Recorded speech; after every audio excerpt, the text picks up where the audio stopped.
Reservation చేయాల్సి వచ్చింది. 2014లో తెలంగాణ రాష్ట్రం వచ్చిన ఈ ప్రాంతానికి మంత్రి పదవులు ఇవ్వడంలో, ఈ ప్రాంతానికి నిధులు ఇవ్వడంలో, ఈ ప్రాంతంలో నియామకాలు చేపట్టడంలో, ఈ ప్రాంతంలో ప్రతి ఎకరాకి సాగునీరు అందించడంలో తెలంగాణ రాష్ట్రంలో కూడా మన పాలమూరుకు తీరని అన్యాయం జరిగింది.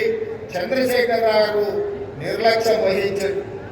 ఆనాడు కరీంనగర్లో ఓడిపోతానన్న భయంతో పార్లమెంటుకు ఎట్లయినా వెళ్ళాలని ఆ ప్రాంతం నుంచి పారిపోయి మన పాలమూరుకు వస్తే మనము కష్టపడి మన కార్యకర్తలు ఈ పాలమూరు ప్రజలు వలస వచ్చిందన్న ఆలోచన కూడా చేయకుండా తమ రక్తాన్ని చెమటగా మార్చి భుజాల మీద మోసి పల్లకిలో పార్లమెంట్ పంపించారు చంద్రశేఖర్ రావు.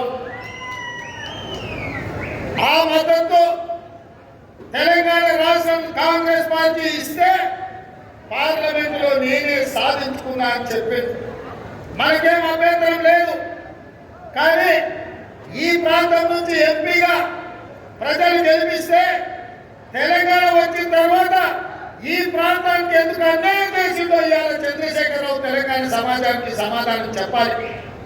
2009-10లో కృష్ణానది ఉప్పొంగి అలంపూరు నిండా మునిగిపోతే 14 ఇంచులు తన బంగళాన్ని అమ్మేనా అలంపూరు వరద బాధితులను ఆదుకుంటా అని చెప్పాడు. మరి నేను ఇవాళ మా మిత్రుడు సంపత్ కుమార్ అడుగుతున్నా, ఆనాడు మునిగిపోయిన ఇళ్లకు ఈనాడు వరకు కూడా కనీసం ఉమ్మడి రాష్ట్రంలో కాదు తెలంగాణ రాష్ట్రంలో కూడా డబ్బులు పెట్టు నేను కట్టేయాలి. అదే కాదు ఆనాడు కాంగ్రెస్ పార్టీ హయాంలో మొదలుపెట్టిన పాలమూరు రంగారెడ్డి ఎత్తిపోతల పథకం ఈ రోజు ఎక్కడేసిన కొంగడి అక్కడనే ఉంది. కల్వకుర్తి, భీమా, రెడ్డపాడు, కోయిల్ సాగర్, రాజోలి బండ, అదే విధంగా మా మిత్రుడు దీక్ష చేసి సాధించిన తుమ్మిల ప్రాజెక్టు కూడా దుమ్ము కొట్టబోయింది. చేసుకొని కూర్చొని తుమ్మిలో కట్టిస్తున్న చంద్రశేఖరరావు ముఖ్యమంత్రి అయినాక మందేసి ఫామ్ హౌస్ లో పట్టుకున్నాడు తప్ప తుమ్మిల ప్రాజెక్టు కట్టేయలేదు. ఇక వాళ్ళు అంటుంటే ఈ జిల్లా నుంచి నిన్నమన్న పగోడి చేతులు సురకత్తులై లేక లేక 70 ఏళ్లకు మనకు ఒక అవకాశం వస్తే శత్రువుకు సహకరించి సత్తులు మోసే కాడికి వచ్చారు.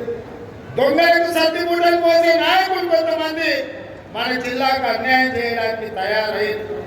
అందుకే మిత్రులారా, నిన్న మన టీవీలో పేపర్లో చూస్తున్నా రేవంత్ రెడ్డి మమ్మల్ని తిడుతున్నాడు, రేవంత్ రెడ్డి మా మీద కోపం పెంచుకున్నాడు, పగబెట్టాడు, లేకపోతే మాకేదో చేసిండని. నేను ఒక మాట అడగదలుచుకున్నా ఇక్కడ మిత్రుని అర్ణమ్మని కావచ్చు, మిత్రుడు ప్రవీణ్ కుమార్ గారిని కావచ్చు. తెలంగాణ రాష్ట్రంలో కాంగ్రెస్ పార్టీలో అతిపెద్ద పదవి పిసిసి అధ్యక్షుడు. ఆ పిసిసి అధ్యక్షుడిని సోనియమ్మ మల్లికార్జున గారిని నన్నే చేసి ఒక రాష్ట్రంలో అతిపెద్ద పదవి ఏదైనా ఉందంటే ముఖ్యమంత్రి పదవి. ఇవాళ ముఖ్యమంత్రి పదవి కూడా ఈ తెలంగాణ 4 కోట్ల ప్రజలు ఆశీర్వదించి ఆ కుర్చీలో నన్నే కూర్చోబెట్టిండ్రు. సోనియా గాంధీ గారు, మల్లికార్జున ఖర్గే గారు ఈ రోజు నాకు అండగా నిలబెట్టారు. నాకు మీకు ఉన్న పోటేంది, నాకు మీకు ఉన్న పంచాయతీ ఏంది? మనకేమైనా గెట్టు తగాదా ఉందా, ఆస్తి తగాదా ఉందా? నాకేం తగాదా ఉంది? అర్ణమ్మతో ప్రవీణ్ కుమార్తో నేను అడుగుతున్నా. నాకున్నది ఒకే ఒక్క అంశం. ఇవాళ 70 ఏళ్ల తర్వాత మన ప్రాంతానికి అవకాశం వస్తే 5 ఏళ్ళు రాజకీయాలకు పక్కన పెట్టి, రాజకీయాలకు అతీతంగా ఎజెండాలు పక్కన పెట్టి మన పాలమూరును ఎట్లా అభివృద్ధి చేసుకోవాలి, మనందరం కలిసి దేశంతో పోటీ పడే విధంగా మన ప్రాజెక్టులు ఎట్లా పూర్తి చేసుకోవాలో కూర్చొని ఆలోచన చేయకుండా వచ్చినప్పటి నుంచి కాళ్ళను కట్టెబెట్టి కింద పడేయాలని చూసుడు మీ ధర్మం అని నేను అడుగుతున్నా. అర్ణమ్మతో కట్టే పని చేయదే, అర్ణమ్మ దగ్గర ఉన్నదేందని నేను చూసుకోనికే. గద్వాలలో ఆమె పార్టీ బీజేపీ పార్టీ ఎమ్మెల్యేకి నిలబడితే 7,000 ఓట్ల నుంచి డిపాజిట్ కలదంత ఇంకా మీ దగ్గర ఉన్నామని నేను అడిగితే,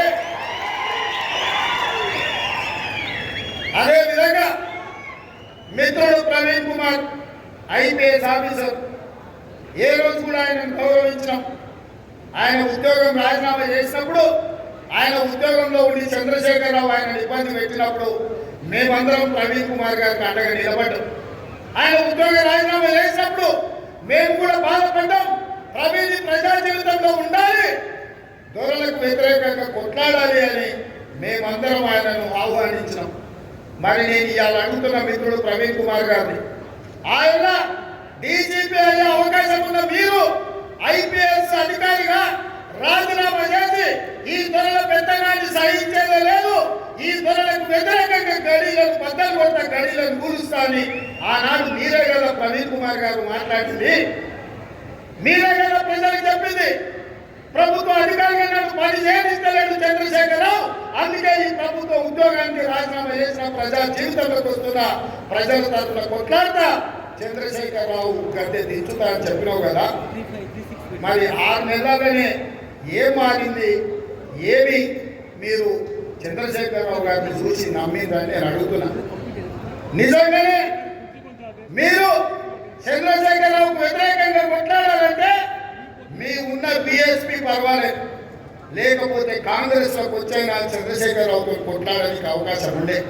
కానీ 2 కాదని ఎవరికైతే వ్యతిరేకంగా మీరు రాజీనామా చేసిందో, ఎవరినైతే 4 కోట్ల తెలంగాణ ప్రజలు తిరస్కరించి 100 మీటర్ల కోతి తీసి మాకు పెట్టిరో, ఇవాళ నువ్వు మళ్ళా సమాధుల కాడ పోయి ఆ సమాధులకు పూల దండలేసి సమాధిలో పాతుకుపోయిన చంద్రశేఖరరావును ఎందుకు భుజాల మీద పెట్టి మోసుకొని తిరగాలనుకుంటున్నావు మిత్రమా అని నేను అడుగుతున్నా. ఎందుకు నువ్వు మద్దతు పలుకుతున్నావు? ఈ 10 ఏళ్ళు తెలంగాణ రాష్ట్రంలో శాసనసభలో మేము, నా మిత్రుడు సంపత్ కుమార్ మాదిగల ఏబిసిడి వర్గీకరణ మీద తీర్మానం ప్రవేశపెడితే పోలీసులను లోపలికి రప్పించి గొర్రెలు ఇచ్చినట్టు ఈడ్చి అసెంబ్లీలో నుంచి మమ్మల్ని బయట పడేసి అఖిల పక్షాన్ని వర్గీకరణ కోసం ఢిల్లీకి తీసుకెళ్తారు 10 ఏళ్ళు మమ్మల్ని నిండా ముంచారు. మేము అనుకూలంగా వర్గీకరణకు ఉంటే మమ్మల్ని బయట పడేసిన చంద్రశేఖరరావు పక్కన చేరినాం అంటే ఇవాళ మీరు వర్గీకరణకు వ్యతిరేకమా అని చెప్పి మిత్రుడు ప్రవీణ్ కుమార్ నేను అడగదలుచుకున్నాను. 10 ఏళ్ళు నరేంద్ర మోడీ ఒక రకం మోసం చేస్తే చంద్రశేఖరరావు ఇంకొక రకంగా అన్యాయం చేశారు. వర్గీకరణకు వ్యతిరేకంగా 10 ఏళ్ళు పనిచేసిన చంద్రశేఖరరావు పక్కన మీరు చేరి ఇవాళ మీరు ఓట్లు అడుగుతారు. మరి మా మిత్రుడు ప్రవీణ్ కుమార్ గారు ఎట్లా అనుకున్నారో నాకు తెలియదు, కానీ దోమకు ఎంత పెద్ద తొండ ఉన్నది ఏకైతుందా? దోమ కూడా రక్తం పీల్చుకోనికే తొండ ఉంటుంది. ఆ దోమకు తొండ ఎంత పెద్దగా ఉన్నది ఏకు కాదు. మరి ఎందుకు ఏకు తిరిగి దోమ దగ్గరికి పోయిందో ప్రవీణ్ కుమారే ఈ ప్రజలకు చెప్పాలి. ఇక భారతీయ జనతా పార్టీ ఇక నేను గారికి సంస్థకు కొట్టింకేసి తాళం వేసి టికెట్ తెచ్చుకున్నాడు బీజేపీలో పోయి. ఏమున్నదా ఇవాళ ప్రవీణ్ అయినా భరత్ కుమార్ అయినా ఎల్ఏకి ఎద్దు లేదంట, మల్లయ్యకు బండి లేదంట. ఇద్దరు కలిసి సింసరగంట జాతర పోదామని మొక్కుకున్నాడు. ఆయనకు ఎద్దు లేదు, ఈయనకు బండి లేదు. ఇద్దరు కలిసి సవారి తీసి సింసరగంట జాతర పోతారంటే ఇది శాస్త్రమైన పనేనా? ఇవాళ రాష్ట్రంలో కాంగ్రెస్ పార్టీ అధికారంలో ఉంది. 4.5 ఏళ్ళు మనం అధికారంలో ఉంటాం. ఈ 4.5 ఏళ్ళు రాజకీయాలు పక్కన పెట్టి మనందరం కలిసి కట్టుగా మన ప్రాంతంలో ఉన్న పెండింగ్ ప్రాజెక్టులు పూర్తి చేసుకోవాల్సిన బాధ్యత వాళ్ళిద్దరి మీద లేదా అని నేను అడుగుతున్నా.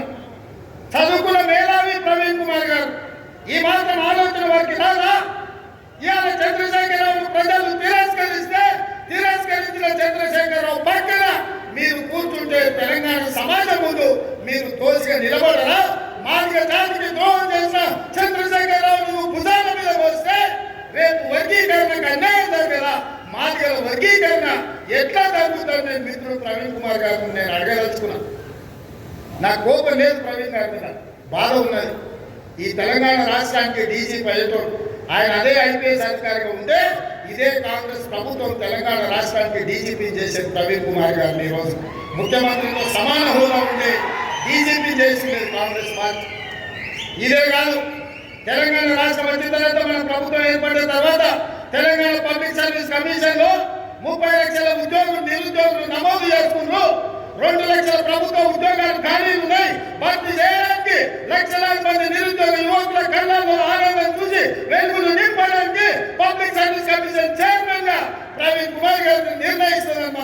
ప్రభుత్వం మాట్లాడితే ఆ పదవి వారు తీసుకోలే, వారి కారణాలు వారికి ఉండొచ్చు, నాకు తెలియదు. ఎందుకు నేను వారిని అడిగినా అంటే అట్టడుగు వర్గాల నుంచి పాలమూరు నుంచి వచ్చిన బిడ్డ ఒక మాదిగ సోదరుడు ఆ పబ్లిక్ సర్వీస్ కమిషన్ చైర్మన్గా ఉంటే నిరుద్యోగ యువకులకు అందరికీ న్యాయం జరుగుతుందన్న ఆలోచన నేను చేశాను. ఆ పదవి తిరస్కరించి ఇవాళ దొరల గడీల దగ్గర కాపలా నిలబడడానికి మిత్రుడు ప్రవీణ్ కుమార్ గారు నిలబడ్డారు. మిత్రులారా, మీరు వేసే ఓటు ప్రవీణ్ కుమార్కు కాదు, మీరు వేసే ఓటు మొన్న మీరు పొందబెట్టిన చంద్రశేఖరరావు పోతుంది తప్ప ఓటు ప్రవీణ్ కుమార్ పోదు. చంద్రశేఖరరావు కూసో అంటే కూసోవాలి, లేయ్యి అంటే లేవాలి. ఇవాళ ప్రవీణ్కు ఒకవేళ అప్పితప్పి మీరు ఓటేస్తే చంద్రశేఖరరావు తీసుకుపోయి నరేంద్ర మోడీకి తెగ నమ్ముకుంటారు. 10 ఏళ్ళు 10 మంది 12 మంది ఎంపీలను ఇస్తే ఢిల్లీలో ప్రతిసారి పోయి మోడీకి మద్దతు ఇచ్చింది కదా ఈ కేడీకి ఓటెందుకని నేను అడుగుతున్నాను. ఇవాళ ఓటేసేటప్పుడు ఎన్నికల ఈవీఎంలో పేరు ప్రవీణ్ కుమార్ ఉండొచ్చు, కానీ ఓటు మాత్రం చంద్రశేఖరరావు దగ్గరికే పోతుంది. ఆ ఓటు చంద్రశేఖరరావు తీసుకుపోయి నరేంద్ర మోడీకి అమ్ముకుంటాడు. ఇది మన జిల్లాకు అవసరమా అని నేను అడుగుతున్నా మిత్రులారా. అందుకే మిత్రులారా, నాకు ఈ రాష్ట్రంలో ఈ జిల్లాలో ముఖ్యంగా పాలమూరు జిల్లాలో నాకు శత్రువు లేరు, నాకు పోటీదారులు లేరు. ఈ జిల్లాలో పుట్టిన ప్రతి బిడ్డ నాకు కావాల్సినోడే, నా కుటుంబ సభ్యుడే.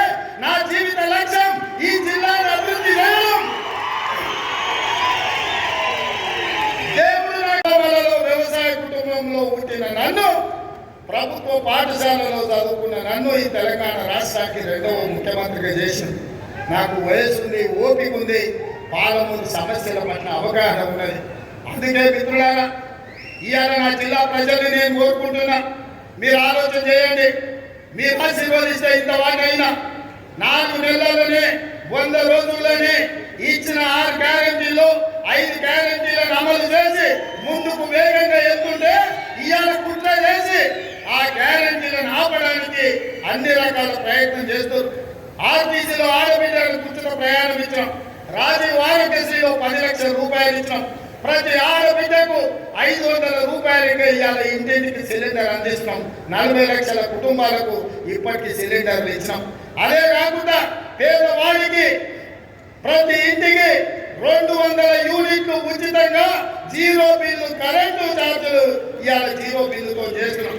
ఇదే కాదు, ప్రతి పేదవాడు ఆత్మగౌరవంతో బతకాలని ఇందిరమ్మ ఇల్లు 5 లక్షల రూపాయలతో రాష్ట్రంలో 4.5 లక్షల ఇల్లు 22,500 కోట్ల రూపాయలతోటి ఇవాళ మనం ఇల్లు కట్టి పేదోళ్ళని ఆదుకోవాలనుకుంటున్నాం. ఇది రాష్ట్రం మొత్తం. కానీ మన జిల్లాకు వస్తే 60-70 ఏళ్ళైనా మన వలస లాగలేదు, మన కరువు పోలేదు, మన బీళ్ళలో నీరు వారలేదు. ఉమ్మడి రాష్ట్రంలో సమైక్య పాలనలో కల్వకుంట అట్లనే ఉంది, ఆర్టీఎస్ ఇట్లనే ఉంది, జూరాల పండుకున్నది. నెట్టంపాడు కోయిసాగర్ గురించి, సంగం బండ గురించి నేను చెప్పాల్సిన పని. సంగం బండలో బండ కలవటానికి 10 కోట్ల రూపాయలు ఉంటే 40 ఏళ్ళు పట్టింది. నేను వచ్చిన వెంబడే సంగం బండ వరగొట్టడానికి పైసలు ఇచ్చిన 25,000 ఎకరాలకి ఇప్పుడు నీళ్ళు వస్తాయని నేను చెప్పవచ్చు. అందుకే మిత్రులారా, బంగారం లాంటి అవకాశం వచ్చింది, మళ్ళీ ఇట్లాంటి అవకాశం వస్తుందో నాకు తెలియదు. 70 ఏళ్ళు పట్టింది ఒక్కసారి పోతే మళ్ళీ రావడానికి. ఇవాళ మనం అందరం ఏకమై కార్యోన్ముఖులమై పాలమూరు రంగారెడ్డి ఎత్తిపోతల 2 టీఎంసీలకు జీవో ఇచ్చి 1 టీఎంసీతో ఆపేసిండు. మళ్ళీ 2 టీఎంసీలతో పాలమూరు రంగారెడ్డి ఎత్తిపోతల పూర్తి చేసే బాధ్యత నాది. ఎన్ని వేల కోట్లైనా ఈ జిల్లాకు నీళ్ళు ఇచ్చే బాధ్యత కాంగ్రెస్ ప్రభుత్వానికి. ఇదే కాదు, మా మిత్రుడు సంపత్ కుమార్ దురదృష్టవశాత్తు అలంపూర్లో ఓడిపోయినా 9 ప్రాజెక్టులను పూర్తి చేపించి ఆ సంపత్ కుమార్ ప్రజలకు ఇచ్చిన మాటను పూర్తి చేస్తాం. ఇదే కాదు, కల్వకుర్తి, భీమా, నెట్టంపాడు, కోయిసాగర్, సంగంపడ్డ, మక్తల్, నారాయణపేట, కొడంగల్ ఎత్తిపోతల పథకాన్ని ఎన్ని వేల కోట్ల రూపాయలైనా ఈ 4.5 ఏళ్లలో ఈ తెలంగాణ రాష్ట్ర ముఖ్యమంత్రిగా పూర్తి చేసి పాలమూరు రుణం తీర్చుకుంటా ఈ బిడ్డగా చరిత్రలో శాశ్వతంగా నిలిచిపోయే విధంగా శ్రమ చేస్తానని నేను చెప్తున్నా. అందుకే మిత్రులారా, ఇవాళ మీరు ఆలోచన చేయండి. నేను వాళ్ళ మీద విమర్శించడం కాదు, ఇవాళ మీరందరూ ఈ సభకు వచ్చిన వాళ్ళు, సభకు రాని వాళ్ళు, ఆ పార్టీలు ఉన్నోళ్ళు, ఈ పార్టీలు ఉన్నోళ్ళు, బీజేపీ అనేటోళ్ళు, బీఆర్ఎస్ అనేటోళ్ళు, సిపిఐ అనేటోళ్ళు, సిపిఎం అనేటోళ్ళు, సమాజంలో ఉన్న పౌర సంఘాలకు విజ్ఞప్తి చేస్తున్నా, మన జిల్లాను ఆగం చేయకండి. మనకు వచ్చిన అవకాశాన్ని చాలా విడుచుకోకండి. ఇది నాకు కాదు అవకాశం, ఇది మీకు వచ్చిన అవకాశం, ఇది పాలమూరుకు వచ్చిన అవకాశం. ఈ పాలమూరులో పసిడి పంటలు పండే బంగారు నేలగా మార్చుకునే అవకాశం. ఈ అవకాశం పోయిందంటే మళ్ళీ రాదు. అందుకే మిత్రులారా, అటు మహబూబ్ నగర్ లో వంశీచంద్రెడ్డి గారిని, ఇక్కడ మల్లు రవి గారిని ఇద్దరిని గెలిపించండి. ఎందుకంటే ఢిల్లీలో నేను సాధించాల్సిన పనులు చాలా ఉన్నాయి. మాది ఏబిసిడి వర్గీకరణ జరగాలంటే సుప్రీంకోర్టులో కేసు కొట్టాలి, పార్లమెంట్ లో గలం ఇవ్వాలి. మన తరఫున వర్గీకరణ కోసం మల్లు రవి గారు కంకణ బద్దుడై పార్లమెంట్ లో మీ బిడ్డగా పనిచేస్తారు. అదే విధంగా మా మునిరాజు బిడ్డని బీసీ డి గ్రూప్ నుంచి ఏ గ్రూప్ లోకి మార్చాల్సిన కేసు పెండింగ్ ఉంది. ఇవాళ దాని తరఫున నేను చెప్తే ఢిల్లీలో ఎవరినైనా కలవాలన్నా ఏబిసిడి వర్గీకరణ సాధించాలంటే అక్కడ వంశీచంద్రెడ్డి, ఇక్కడ డాక్టర్ మల్లు రవి గారు కూడా బీసీ ఏ గ్రూప్ లో ముదిరాజు రావాలంటే వీళ్ళిద్దరిని గెలిపించాలి. అదేవిధంగా మా సంపద ఎక్కడ నుంచి వస్తున్నాడు అన్నో మా వాల్మీకి వాళ్ళు ఊరికి కూడా రాని అన్నాడు. మా వాల్మీకి పోయేలు నాకు తెలుసు, వాళ్ళందరి బాధ ఆవేదన వాళ్ళ మనసుల, వాళ్ళని ఎస్టీ జాబితాలో చేర్పించడానికి కూడా మనం చేయాల్సిన పనులు చాలా ఉన్నాయి. ఇవన్నీ రేపు ప్రవీణ్ కుమార్ వస్తే వద్దని కేసీఆర్ మాట్లాడాడు, వద్దని నరేంద్ర మోడీ చెప్పు చేతలు ఉండరు. కానీ వంశీచంద్రెడ్డి, డాక్టర్ మల్లు రవి గారు వస్తే సోనియమ్మ మాట వింటారు, నా మిత్రులుగా నాకు సహకారం అందిస్తారు. అందుకే వీళ్ళిద్దరిని గెలిపించాలి. ఇక రైతు రుణమాఫీ గురించి, ఓట్ల బోనస్ గురించి మిత్రులారా, హరీష్ రావు గారు ఒక మాట మాట్లాడారు. 15 ఆగస్టు లోపల రైతు రుణమాఫీ చేయకపోతే రేవంత్ రెడ్డి రాజీనామా చేస్తాడా? నేను సూటిగా ఈ వేదిక మీద నుంచి, నాయకత్వం పార్లమెంట్ నుంచి హరీష్ రావు, చంద్రశేఖర్ రావు సవాల్ విసురుతున్నా. 15 ఆగస్టు లోపల 6 మూలైనా అక్కడి సూర్యుడు ఇక్కడ వచ్చిన జోగులాంబ సాక్షిగా మాట ఇస్తున్నా, జోగులాంబ సాక్షిగా మాట ఇస్తున్నా. 15 ఆగస్టు లోపల 2 లక్షల రూపాయల రుణమాఫీ చేసి తీరుతా. ఆయన నువ్వు, నీ మామ బీఆర్ఎస్ పార్టీని రద్దు చేస్తారా? సవాలు విసురుతున్న మామాలకు శాతమైతే సిద్ధంగా ఉండండి. నా రాజీనామా కాదు, నీ పార్టీని రద్దు చేసుకోవడానికి సిద్ధంగా ఉండు హరీష్ రావు. 15 ఆగస్టు లోపల మా రైతు సోదరులకు 2 లక్షల రూపాయల రుణమాఫీ చేసి తీర్చుకొని ఆ రైతుల రుణం తీర్చుకుంటాం. ఇవాళ రైతులు ఆశీర్వదిస్తేనే కాంగ్రెస్ పార్టీ ఇందిరమ్మ రాజ్యం వచ్చింది. ఇవాళ నేను రాష్ట్రానికి ముఖ్యమంత్రి అయినా, నేను తీర్చుకోకపోతే ఈ జీవితమే దండుగా సంగతి నాకు తెలుసు. నీలాగలో, నీ మామలాగలో దోకబాదోని కాదు, లంగా లవంగా మాటలు చెప్పేటోని కాదు. ఇవాళ ఇక్కడ నుంచి చెప్తున్నా, రాసి పెట్టుకో. 15 ఆగస్టు లోపల 2 లక్షల రూపాయలు రుణమాఫీ చేసే బాధ్యత నాది.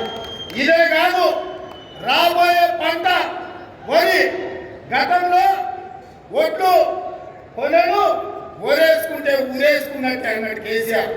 ఆయన మాత్రం ఫామ్ హౌస్ లో 150 ఎకరాలు వేసుకుంటే బజార్ను పెట్టి బట్టలు ఇబ్బంది సందేహం వేసుకున్నామని.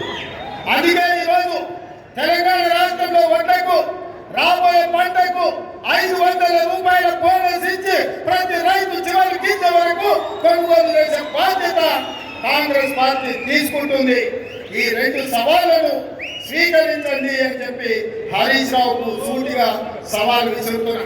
మిత్రులారా, ఈ వచ్చిన వాళ్ళందరూ గ్రామాలకు వెళ్ళండి, ప్రతి ఇంటికి పోండి, ప్రతి తలుపు కట్టండి, ప్రతి గుండెకు చేయండి, తండాలలో, కూడాలలో, మారుమూల పల్లెల్లో ప్రజలకు చెప్పండి.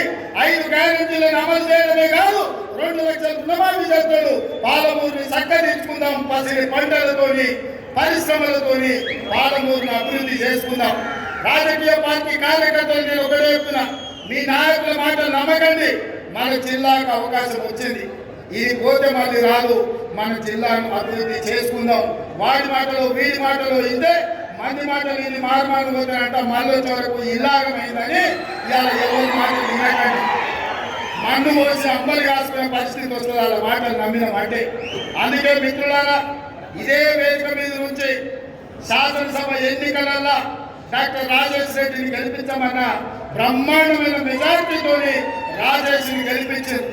ఈ సభ సెంటిమెంటల్ సభ.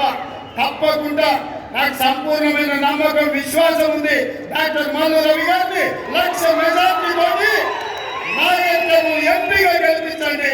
మీ సమస్యల్ని పరిష్కరించే బాధ్యత నేను డాక్టర్ మల్లు రవి గారు తీసుకుంటున్నామని తెలియజేస్తూ మీ అందరి దగ్గర సెలవు తీసుకుంటున్నాను. మీరందరూ 1,00,000 మెజార్టీ వేయడానికి సిద్ధమేనా? సిద్ధమేనా? సిద్ధమేనా? సిద్ధమన్నా అందరూ నిలబడండి. సిద్ధమేనా? అక్కడ సీకర్ కుమార్ కూడా జై కాంగ్రెస్, ఆస్తం గుర్తుకే, ఆస్తం గుర్తుకే. మార్చి ఊపు మీద ఉన్నారు. ఉత్సాహంగా సభ సక్సెస్ అయింది. స్పీడ్గా పోతారు, నిదానంగా పోతే బూతు బూతు తిరిగి కాంగ్రెస్ గెలిపించారు.